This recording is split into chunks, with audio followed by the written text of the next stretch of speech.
Zibby Owens, and you're listening to the award-winning podcast, Moms Don't Have Time to Read Books. Please sign up for my newsletter at zibbyowens.com for updates on podcast guests and lots of live events. Today's episode is sponsored by Poets and Writers, which is the absolutely essential go-to resource for creative writers. Founded in 1970, Poets and Writers is celebrating its 50th anniversary this year. Visit pw.org to get inspired, connect with others, and explore a treasure trove of trustworthy information about writing contests, literary agents, and more. I'm here today with Thatcher Wine, who's the co-author with Elizabeth Lane of For the Love of Books, Designing and Curating a Home Library. Thatcher is the founder of Juniper Books, a company that works with book lovers, homeowners, and designers to create custom libraries. A graduate of Dartmouth College with a degree in history and art history, Thatcher lives in Boulder, Colorado, although he's originally from New York. Welcome, Thatcher. Thanks for coming on Moms Don't Have Time to Read Books. Thanks so much for having me here. This is perfect because you're probably a bigger, if not as big a book lover as me. So this is like such a pleasure to talk to somebody who like shares this passion for books. Your book, For the Love of Books. Let's talk about it. What's it about? So it's For Love of Books, Designing and Curating a Home Library. And it's all about books. So it's for book lovers, by a book lover. And it's all about, both collecting books in your home for their content as well as their beauty and displaying them in a way that really reflects who you are. So tell me about founding Juniper Books, which is the company that you founded 18 years ago and you still run. You were in the midst of this e-revolution of Kindle and all this stuff, and people were predicting the end of books altogether, and here you were starting your own publishing imprint, essentially. Tell me about that whole experience. Yeah, and it never set out to start a book business. And even when I started selling books, I didn't consider it to be a business, really. I really considered it to be a hobby that I enjoyed, had fun, going to estate sales, library sales, antique auctions, things like that, coming home with a bunch of books, describing them, figuring out if they were first editions, if they were signed, if there was some provenance to, who had owned them before, and putting them up on the internet in the early days, roughly, of books going online. And, one thing led to another. A few years later, I was still buying books in larger and larger quantities. I'd hear about a bookstore going out of business. I'd go buy their inventory. I'd figure out... Where would you put all this? Is this like garage situation? Physically? Yeah, I know. Physically. Because books take up space. Yeah. We're in your beautiful studio surrounded by books. And, one thing I love about books is they really do exist in the real world. And you can't have unlimited quantities of them. So figuring out where to put them. And when you go buy 25,000 books from a bookstore in Litchfield, Connecticut, it's a challenge to figure out where they go. So I operated the business for a number of years out of my basement, and then out of my garage, and then out of a few storage units. And I'm in Boulder, Colorado. So I kind of had this, route all around town where I had books stored and had bookshelves set up. And I, was very kind of OCD about cataloging them and knowing exactly where everything was. But they were spread out for a long time. I think it wasn't till 8 years into the business that I had an offsite warehouse. And then I closed all the storage units, got everything out of the basement because we were expecting our second child, and brought everything to one place. And that's now, that was one Juniper Books headquarters. And then about 5 years later, we moved it. So eventually, it became a real business with a real space. Eventually, I had employees doing the cataloging, shipping. How many books one thing's led to another. Do you think you have now? These days, I think we have about 20,000 books in stock. And the business really transformed over the years. So it was about rare books and first editions back then, very, antiquarian, kind of the older the better. Then made a couple shifts, like in the 2000s, some people asked if I could curate a library for their house. And then light bulb went off, like, oh, maybe this could be my niche, curating collections for homeowners and hotel lobbies and things like that when they needed books. But eventually it shifted to more and more new books and fewer used books and old books. But we still do some of both. And talk to me about how you decided that book covers could be a canvas, because part of your book curation is not only filling libraries with the right things that appeal to those particular owners, but you also have this gift of recovering books and basically taking someone's interest in, if they're interested in the mountains, having 100 books and all together, it's like a puzzle piece that adds up to a picture of a mountain. I probably didn't explain that very well. But anyway, how did you come up with that whole thing in addition? Yeah, no, that was perfect. I mean, it's really anything that you can imagine with books. We can do it and put that across the covers. And the epiphany, it was a few different epiphanies, really. So we got, and I think around 2008 or so, There's a designer, very well-known designer, Philippe Stark, who was ordering lots of books for different properties in Miami and the Caribbean and Dallas and places like that. And each one was a different kind of color wall that, would go into a hotel lobby or the spa in Miami or the club room in Dallas. And they were all, can we have 1,000 black books and 1,000 white books? And I thought, okay, this is cool. This is like a better use for those books than them going into landfill or just being pulped or thrown away. But a light bulb kind of went off like, I wonder if, there's some homeowners that want something similar. They want the white books, but they want to be able to find their books. So I started experimenting with custom printed jackets and initially just printing the titles on them. Then it went from there to, can I change the color? Can I make them all pink? Can I make them, royal blue? And then from there, I thought, okay, well, one book, one printed jacket with one title is interesting. But when you push a few books together, like you all of a sudden have more than just 1.5 inches times 9 inches tall. Like, could we do something really fun with that? And so if you do 3 books or 10 books or multiple shelves, and all of a sudden you got 4 feet wide by 4 feet tall, and you can print an Eiffel Tower across the shelves or the Brooklyn Bridge or a picture of, trees in the forest, like you can really do so much more.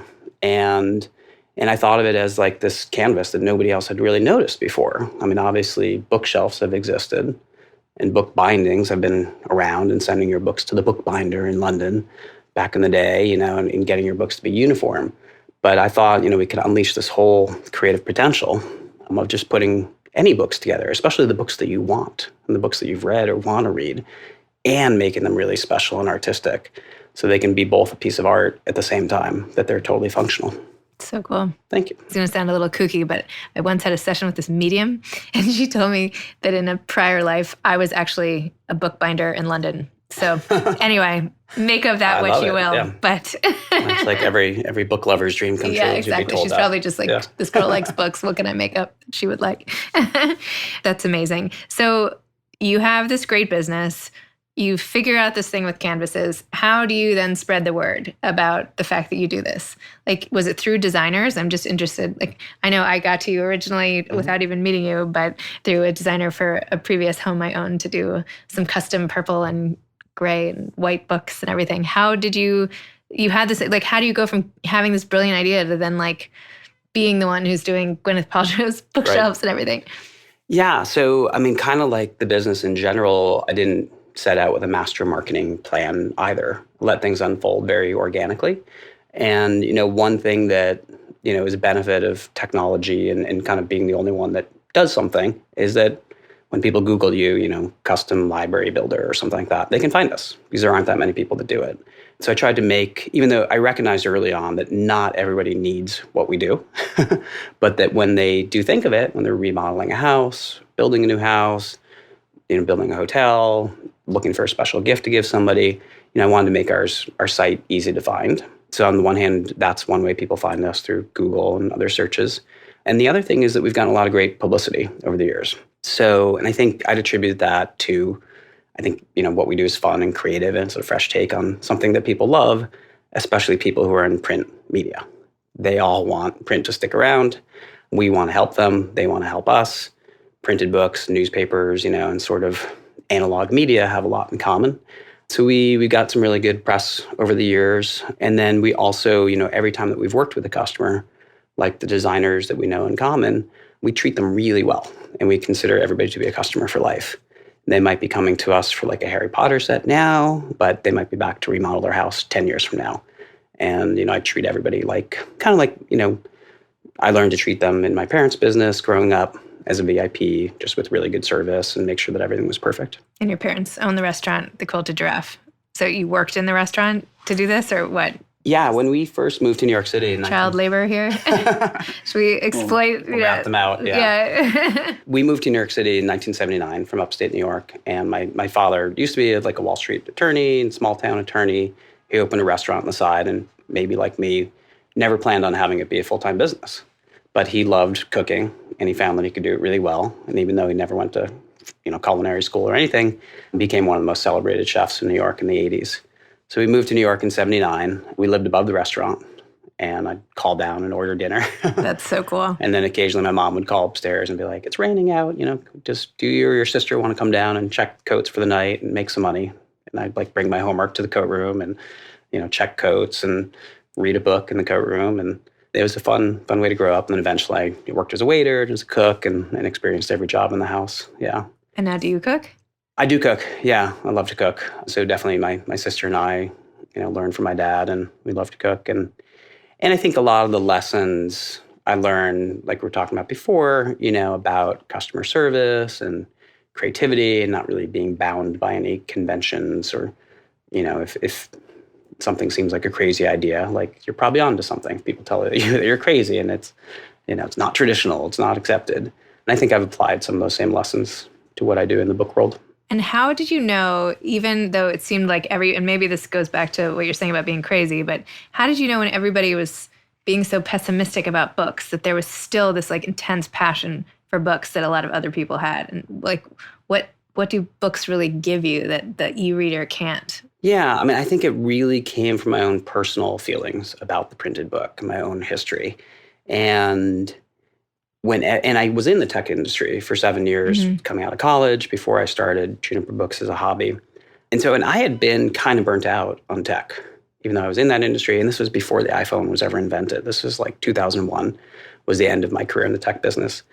And I was sick of looking at screens. I needed to like touch and hold, things. And I had this year in between the tech world and Juniper Books where I, learned to make pottery and played flamenco guitar and, did very like immersive, single-focused, tasks to kind of like rewire my brain. And I knew, and books was one of reading and just like writing. I had a screenwriting phase too. And selling books were just one of the ways that I kind of like got back in touch with who I was and regained my attention span. And I knew, even when everybody else was saying, like, didn't you get the memo that ebooks are on the rise, printed books aren't going to exist? I knew that I wasn't alone. There were a lot of other people that felt the way I did. And a lot of people were kind of going along for the ride, like, oh, maybe this will be great. Books will be accessible everywhere. You can download them all. But I never thought it was a replacement. I thought it was kind of additive. Yes, you can go away on vacation with 40 books and figure out which one you like. But you still, when you get home, you have a comfortable reading chair, like, and you want to be surrounded by real books. Like that feeling you can't recreate with ebooks. And the more I talked to my customers in the earlier days, the more that resonated with them, and they said similar things in different words. So I felt like I was onto something. I knew it would be a niche, but I wasn't, trying to completely change the world of publishing or media or turn back the tide. So. People told me that the title of my podcast was too niche because it's only moms. I was like, if I could get all the moms, I would feel fine about that. Right. Do you know what I mean? Like if you could get all the book lovers. Right, exactly. That would be a lot of people. You'd be okay. Well, I always nearly everybody has books in their home, or they should. But so even if you get a tiny fraction of a percent, of people that have books and love books, like that's a huge, huge market. Yeah. Like there's very few things that almost everybody has in their house, either 1 to 5,000 of. And so I knew I was tapping into a big market, whether or not it was everybody or just a fraction of them. And I like how in your book you talk not just about the books, but the interaction of your own story mixing with the stories of the authors and the books, and how when you put them on your shelves, it becomes this like unique combination. I didn't quote that very well, but here, I'll read your words. They were better than mine. When we add books, any printed books, to our homes and lives and make space for them, something almost alchemical happens. Alchemical? It's like alchemy. Yeah, I thought it was like alchemy, but alchemical. I don't know. We combine the author and their story with who we are and our story. The combination of the author and their story plus us and our story is a new story, and it's completely original. I love that. Thank you. Because it's like, you're so right. Well, if I could drop the mic now, I would just drop the mic. You said it. You said my words better than I can say them. We don't even have to talk about it. I'll just tell you that you're right, and I'll move on if you want. I think it's something that we do without thinking about it, right? So you go shopping for books, you're gifted books, and you keep a certain number of them. And then you move, you redecorate, and you say, oh, this is like still part of, it's still important to me. This one's not, or like I changed my hobbies and no longer need these books about Japanese gardens or whatever. Now I'm into Harley Davidsons, whatever it may be. And so I think that like there's something so unique about every book that's ever been written. Like every author has spent years writing those books. And then those end up on your shelves. And like just behind you, that represents like 100 years of work, which is amazing in itself. It's amazing. Then there's like the story of how you got the books. Every store you ever went to, or every person that ever gave it to you, every trip that you've taken where you've taken those books. So you start to like see how every piece of a bookshelf is completely unique, and it's not accidental. And the combination of how those books ended up on that shelf right behind you, and then how you arrange them, which ones you decide to put at eye level versus, up high, or maybe face out the covers. So I also describe it as like DNA. It's just completely unique what's on our shelves. And we bring as much to the shelves as the books bring to us. So I really do think it's like alchemy or magic. Like we're just creating something completely new that only exists right here. So neat. Yeah. I love that. After I read your book, I was like, I think I might need to go through this room and now take out all the books that don't really fit or that like have traveled with me for years and I don't even know why I still have them, right? They're like some of these. And then I feel like people look and they're like, oh, she must like, I don't know, Tales of Investment Bankers. It's something like I have no interest in looking at again ever. And I bought for some article. So anyway, I think maybe after you leave, I'll try to find time to call these shelves. It's fun to do and fun to refresh it every year. And like that's what For Love of Books is all about. Like it's about looking at your bookshelves, with new mindfulness and intention and refreshing it. And like just being like, does this tell part of my story or not? And, in contrast to something like Marie Kondo, does it spark joy? Like give most of your books away? Like I think there's a middle ground between like keeping every book you've ever had and giving every book away. There's a middle path that's like, does this mean something to me? And books are not like other objects. They can have a lot more meaning in a lot of different ways. Mm-hmm. And there's a reason to keep them as a reflection of who you are and who you want to be. I love that. You have also really great stuff in the book about how to foster a love of reading for your kids, which people have written entire other books about, by the way. And you even had, which I just have to flag, and I guess you don't have it in your house anymore, but you put a magnetic strip. I'm making hand gestures that nobody can see, horizontally and then intersected vertically, magnetic, and then you put magnetic strips on your daughter's favorite books when she was a little girl, and she could magnetically put them up behind her bed. And I think that is the most clever thing. I thought so too. I wanted to turn it into a product. So maybe someone listening can email me and we can collaborate on it. I thought that was one of the cool, I mean, not that the whole book wasn't cool, but just like you obviously have all these continual stores of unique ideas. And that I found to be and it was super cool. It was born out of, reading my daughter to bed every night. Her name's Jasmine. And, every parent probably can relate to this. You're like super tired and, you pick up one book and your kids are like, one more. And then you like toss that one on the floor and you pick up another one. And then you have this like messy pile of books on the floor. So we have a step stool. I have a step stool next to my son's bed with all the books piling up. But yes. Yeah. So lots of books, no great way to organize them. And then also the covers are really super cool. Like beautiful artwork, on Eric Carle books or 10 Little Ladybugs was one of her favorites. Yeah. So anyway, I glued the magnets to the back and then would wrap them in a rubber band and then stick them to this magnetic shelf. It's like a magnetic bar behind us and down the side of the bed. So it's kind of a cool way to display the books during the day and a great way to just pick them up and put them back as we finish them. And then when she got bored of a book, we'd retire it and then put a magnet on a new book and stick it up on the shelf. So I love that. It was fun. Yeah. That's so cool. And there's some pictures of that in the book, like you said. Yes, which was great, which better than I could describe them for sure. I just want to read this one quote. So a handful of the pages in the book are just beautiful one-page quotes from other famous authors or notable figures. One of which is, if you read the books, and this is by Haruki Murakami, I can't pronounce anything today. If you read the books that everyone else is reading, you can only think what everyone else is thinking, which I loved. I mean, I keep saying I love everything, but I really did, because I feel like there's pressure sometimes to read all the bestsellers or what the literary world thinks is like the greatest thing ever, but often I don't like that, and then I feel bad. Right, I want to read the books I want to read. And I feel like there's all this pressure, even like theater sometimes, like everybody loves the show. Well, why don't I like it? There must be something wrong with me. But what you're saying, it's like you need people to be liking different things. Anyway, you take it from there. Well, and it's Murakami who really said it, so I can't take credit for him. But I know, but still. But I mean, so Elizabeth Lane, my co-author, and I on the book, like she curated a lot of the quotes, and then Gibb Smith did a really beautiful job laying it out, our publisher that published the book. And But I think, on the one hand, everyone's reaction to a book can be completely different, kind of like what we were talking about before with, something alchemical happening and your DNA and your reaction to the books. But at the same time, books these days combined with mass media, it's kind of like cable news or, have you seen that big new show on Netflix or whatever?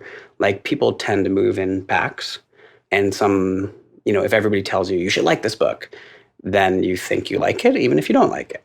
And I think books are one of those great things where you can really make up your own mind, first of all. And there's a book for everybody out there. There's unlimited books. If we just read every minute for the rest of our lives, we'd never be able to read, a fraction of the books that are out there. So, yeah. I think if you don't like a book, put it down, go get a new one. You don't have to like a book just because someone told you you should like it or because it's a bestseller. And there's like 1,000 different bestseller lists, and awards and everything. So there's, I think the same, challenge with mass media telling you should like something. The internet just kind of opens up the possibilities that there's a lot of ways to figure out, customers who bought this also bought that. Or, if you like Kurt Vonnegut, you'll also like these authors. And you'll just, there's so much to explore and life is short. So there's a lot of good stuff to read out there. And I want to hear a little bit about the process of writing this book and figuring out what to include. I don't know if you're comfortable talking about your lymphoma. You put in the book that you had been sick, and so you had to rest, take it back a notch with your business, and you've invested that time to write this book. Whereas, you could have just watched movies and that would have been fine. But tell me what that whole process was like and what it felt like to get this diagnosis and how you sort of made sense of life at that time. Yeah. So 2 years ago, I was diagnosed with non-Hodgkin's lymphoma. Just finished the 2-year anniversary of my treatment ending. And fortunately, it was successful. So I'm cancer-free now. But it kind of came out of nowhere. And, I had to get into treatment immediately. It was a very aggressive form of cancer, stage 2. And I had to, stay home a lot and go to chemotherapy a lot. And I'd always considered myself a writer before that, even though I'd never published anything. And so I had this time to reflect while I was, still trying to run my business, but not really being in the office and having some extra time trying to rest and recover. I was like, when I emerge from this, I really do want to publish books. I had outlined 6 or 7 of them at that point. Some fiction, some nonfiction. And one of them that I'd outlined was a book about what I do. And I really had a lot of time to reflect on why do I do it? I think it's meaningful for the world. I think books, encouraging people to read, surround themselves with books, have more books in the world is a noble purpose. But was I really doing enough to inspire people to do that? And was Juniper Books maybe too limited to just the customers who had found us and had the means to hire us? Could I do something that was a little bit broader and really encourage people to look at all the books they own, even if they never bought a single thing from us or hired us to do their library, or if they never remodeled their house, if they just reorganized the paperbacks they have on their shelf? Could I provide a book that just gave them more insight about how to do that meaningfully, inspired them, and just really kind of gave them permission to do what they want with their books and in the world that we live in, just to read and slow down, and that it was okay to do that. They didn't have to feel like they had to be watching Netflix all day. So a few months after emerging from cancer, I was struggling with my energy level and getting back to work full time, and I got an email from the publisher. And they said, we want to do a book about home library design, and we think you're the perfect person to write it. And I wrote back and I was like, well, not only am I the perfect person to write it, but I already started writing it. So let's do it. And I didn't shop it around. I'd known them from selling their books before, and they're in Utah. We're in Colorado, so we're both the outliers from, the book world in New York. And yeah, and it was a really good fit. Elizabeth Lane was the founder of Quarter Lane, really nice book subscription company. And she's the book buyer for a business in Massachusetts. And so she and I knew I needed help. I knew she was a great editor, and I needed help, just staying on deadline and bounce ideas off of. And she's just, another great book lover. So we worked together, and it came together super quickly. That initial email, I think, was in February. We basically had the deal outlined by the spring, and the book was done in October. And then here we are a year later, and out on the shelves and available, for purchase, and been making a few stops on the book tour. And yeah, so it was, a lot to go through to get to that point. But fortunately, like writing the book flowed very smoothly. And because I had that kind of wake-up call that reminded me that I wanted to be a writer and to have a greater impact than just the business, it really is very fulfilling to have the book out there on the shelves now. And what about the other 5 or 6 books? Yeah, so I'm working on one of them right now, currently at the book proposal stage, trying to finish that up in the next couple of weeks. Nonfiction? Nonfiction, more of like a productivity, self-improvement book. Okay. So I kind of looked at a lot of, how am I able to get things done in this very noisy, multitasking-oriented world? And, sort of coalesced my personal philosophy into a book. And, hopefully I'll be back in the future to talk more about it. But awesome. I think it's a very it is truly how I get things done. And reading is the launching off point to really regaining your attention span and your focus and being able to do one thing at a time in order to do everything in life better. I totally believe that. Yeah. Yeah. Do you have any advice for aspiring authors? Yeah. Definitely just keep writing. And I think, the marketplace has changed so much that, there are a lot of opportunities for self-publishing that there weren't before. And there's a lot of variety in the marketplace in terms of genres that, are always, looking for more good books. I think you have to get it done. You can't just talk about it. And I think, even though I'm in the book world and close to all the publishers and a lot of writers and have a lot of inspiration around me, it took me 18 years to really sit down and finish a book. But I never gave up on the dream, and it took some other things to inspire me to finish a book. So I'd say don't give up, just keep writing and share your writing too.